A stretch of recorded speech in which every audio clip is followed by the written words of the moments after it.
भोपाल के स्पा सेंटरों पर कार्रवाई का मामला। पुलिस जांच में हुए कई अहम खुलासे। स्पा सेंटर में सबसे ज्यादा रजिस्टर्ड ग्राहक मिले। 5000 में ग्राहकों को मिलती थी मासिक मेंबरशिप और मेंबरशिप के बाद अनलिमिटेड विजिट की भी सुविधा थी।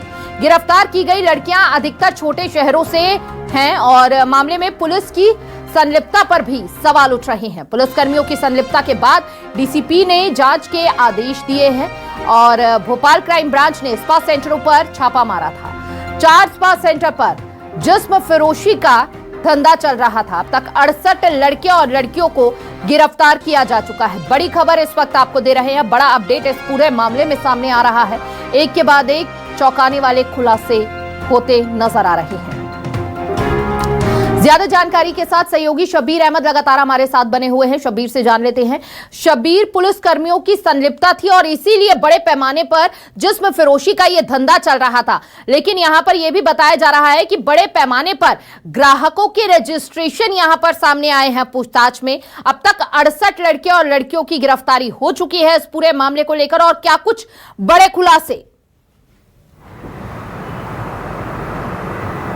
देखिए, बात की जाए हिमानी, इस पूरे मामले में जो कार्रवाई की गई थी भोपाल क्राइम ब्रांच की तरफ से स्पा सेंटर में, उसमें 3 बड़े खुलासे होते हुए नजर आ रहे हैं। इसके अंदर एक खुलासा ये होता हुआ नजर आ रहा है कि इसके अंदर पुलिस की संलिप्तता थी। इसी को लेकर भोपाल पुलिस कमिश्नर की तरफ से निर्देश दिए गए हैं संबंधित डीसीपी को कि आप जांच करें और पता लगाएं कि आखिर इनके थाना क्षेत्रों में बात की जाए तो इतने धड़ल्ले से जिस्म फरोशी का धंधा चल रहा हो तो क्या स्थानीय पुलिस को जानकारी नहीं थी?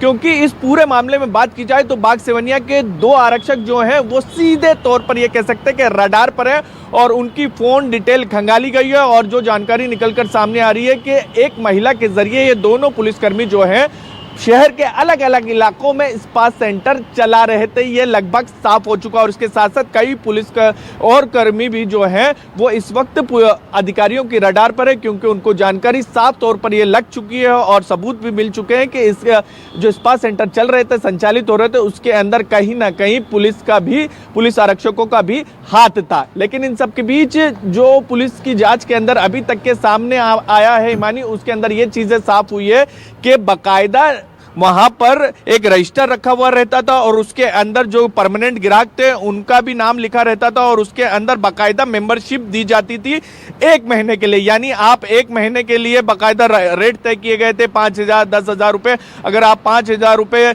वहां पर मेंबरशिप लेना चाहते हैं तो 5000 रुपए देंगे, 1 महीने की आपको मेंबरशिप मिलेगी। आप जितनी बार विजिट करना चाहते हैं महीने भर में आप उतनी बार विजिट कर सकते हो। इस तरीके से ये पूरा गोरख धंधा चल रहा था। और इसके साथ साथ ये भी चीजें निकल कर सामने है, जो 68 लड़का लड़कियां पकड़ा है उसमें से करीब 35 से 40 के बीच में लड़कियां हैं।